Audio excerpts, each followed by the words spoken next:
Welcome back to the FTN Fantasy Team Preview Series. Today we're talking New York Giants with the great Erich Richter from the New York Post. Follow him on X at Erich, ERRR. And folks, don't forget this is sponsored by Boom Fantasy, your top choice for daily fantasy sports action. They have the most innovative games catered to the casual hardcore fan. You can win up to 500 times your entry only at Boom Fantasy. Download App Store or Google Play, but use the promo code FTN to get that no sweat bonus up to $100. Thrilled to have Erich here. We've done a lot of work with him. Does amazing work for the New York Post. Erich, let's kick it off. Hard Knocks, ready to go. Daniel Jones is the starter, but certainly it seemed like there was interest in Drake May. So talk to me about how much are they behind Daniel Jones this year? Is it a one-year thing only? Could we see Drew Lock break down the starting quarterback position for the Giants for us, sir? First of all, thanks, Mike, for having me on. Really excited to be here. The Hard Knocks is really interesting. I hope everyone's been watching it because I've been loving it. All the behind-the-scenes stuff. Here's the way I see the quarterback situation working for the New York Giants. I think they have Drew Lock, and I think they want him there to push Daniel Jones. I know for sure that General Manager Joe Schoen was, he's been in Daniel Jones's corner. He gave him that big contract. Kind of is going to have to answer for it here. Daniel Jones is going to be given every opportunity to show that he is a legitimate starting caliber quarterback. Here's the reality, though. Giants are going to be in a situation where they're probably going to be picking in the top 10 this coming year, this coming draft. So, Daniel Jones might, even if Daniel Jones has a career year, right?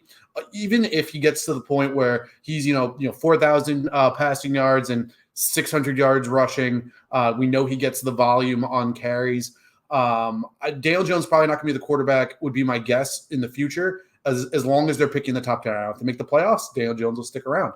But you don't see that when you look at the team. They're 21st in DVOA on defense. Offense, you lose Saquon Barkley. It doesn't really seem like they're going to be competing. So it's going to be Daniel Jones' job. I think he's going to put up some gaudy stats, but it's going to be a lot of garbage time stuff. So it's hard for me to say that Daniel Jones is going to be a quarterback going forward, but he'll be the quarterback this year. It's clear that teams are making a decision between having that bell cow running back or sort of doing a different version, sharing time in the backfield and bolstering the passing weapons. And the Giants have seemed to go in the latter direction here. Running back, Devin Singletary comes in. He basically took Dameon Pierce's job with the Texans last year, has always been productive. Dable knows him from Buffalo. Talk about him versus Tyrone Tracy, the rookie, and the touch share you anticipate in the backfield here. Because for fantasy purposes, Erich, it looks like Devin Singletary is a great value because people are not believing in him. Is that a mistake?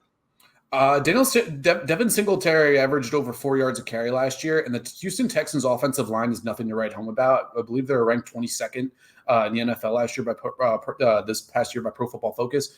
Giants offensive line doesn't profile to be much better than that. Just in the interest of clarity, Evan Neal, John Michael Schmitz Jr. They need some work, right? They need to show some serious improvement this year. They did bring in a couple guards that should help bolster it a little bit, but Devin Singletary should be the guy as long as he stays healthy. I mean, he's done a pretty good job of staying healthy, but realistically, I know that Tracy's had a good showings in OTAs and stuff like that. For me, it seems like at least they're looking everywhere for running backs, right? Like it really seems like I wouldn't trust any of the running backs. Like Eric Gray is their number 2 on the depth chart right now. Yeah, he might not even be on the roster by September. I think the same way about all these running backs. I think Devin Singletary is a good value for fantasy purposes. But if someone shows out during training camp and into the preseason, they're going to get touches. That's just how it's going to work. This is an open competition, it seems like, at running back. And I would say that, yes, Singletary is the favorite to get carries. Don't be surprised if you see UFL running back getting some carries at the end of the year. That's just how it's going to play out for the Giants this year.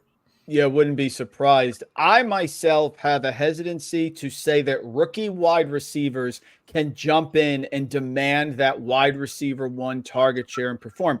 There have been examples of receivers that have certainly done it. And then there's been people like Corey Davis and others who had high draft capital and maybe acclimated a little slower. Talk to me about the receiving core. Malik Nabers, dynamic prospect, no doubt about it. But Wan'Dale Robinson came on strong at the end of last year. Darius Slayton is back. You have Jalin Hyatt, 3rd-round pick. Sort out the wide receivers for me here. How do you think they're going to go?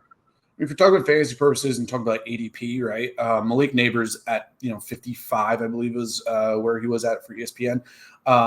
tough price. Like that's a high price point. The Giants can be behind a lot. Their defense is really, it's not good. So, he's going to get target share. He might not be the most efficient at, grabbing those targets. We know that he's an elite athlete. I don't know if he's an elite pass catcher yet. So for me, I think that Wan'Dale Robinson is, he's got the chemistry already with Jones. So I think Wan'Dale Robinson's a great spot. He might even, compete for wide receiver 1 status on the Giants, obviously not for fantasy, but Wan'Dale Robinson, fine target. They like him in the red zone. We know that already. And Jalin Hyatt's their deep threat. I'm not too high on Jalin Hyatt personally.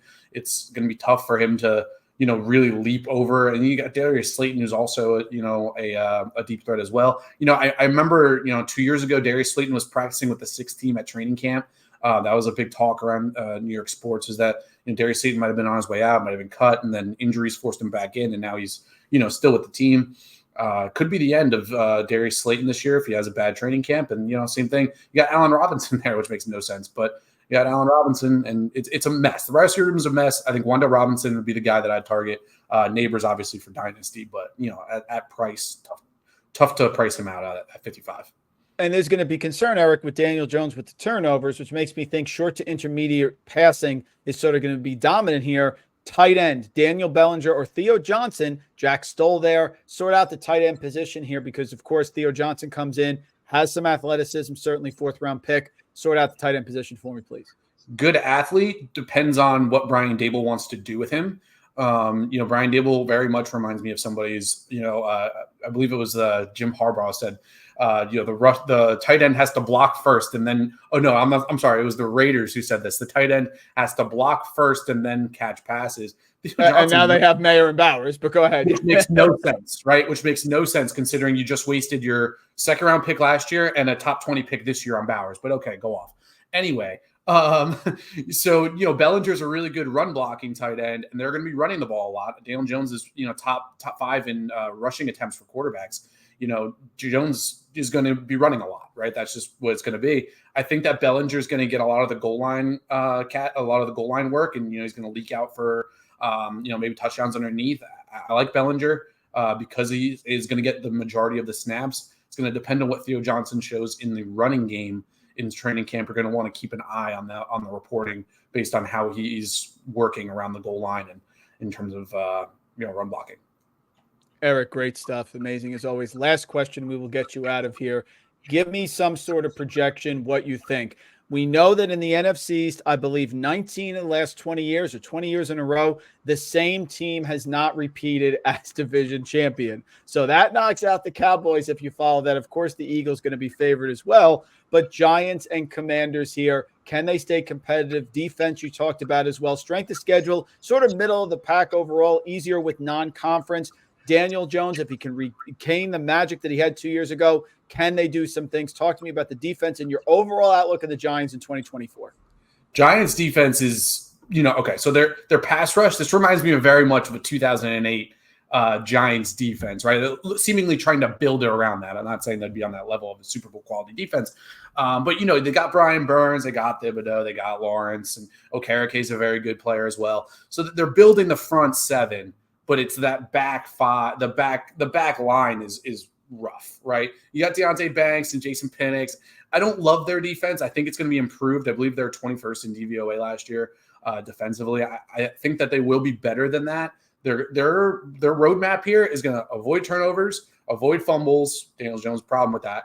Avoid the turnovers, avoid the fumbles, the interceptions, and then play defense and really hunker down defensively. Hopefully that's what ends up happening here. I think the Giants could be better than, a top 10 pick if, things, shake out correctly. And a lot of this comes down to just turnover variance. If you look, it's like, oh, the Giants were 10-6 that year and beat the Vikings in the playoffs. All right, well, look at the turnover differential. They'll tell you everything. So it's health and turnovers. At the end of the day, the Giants don't turn it over, they'll win more games. And if they turn it over a lot, they'll lose a lot more. The vibes were terrible last year. They're going to have to work on, keeping their composure through the year. As a hot take, I think that how about this? The Washington Commanders will be second in the NFC East. The Cowboys will be third. I love it. I totally love it. I think it can happen. And right on the money, 21st in defensive DVOA here at FTN per Aaron Schatz, whose almanac just dropped today for the Giants. So that certainly is going to be a key. Folks, Erich Richter on X at ERichter does incredible work for the New York Post. Erich will definitely have you back on. Training camp, we're ready to go. Things are going to start picking up here, and everyone starts positive here, especially the Giants in the NFCs, which is always close. You have a great coach. Daniel Jones bounces back. I think they can do some things this year. Thank you so much for joining us. Really appreciate it. Mike, appreciate you as always, man.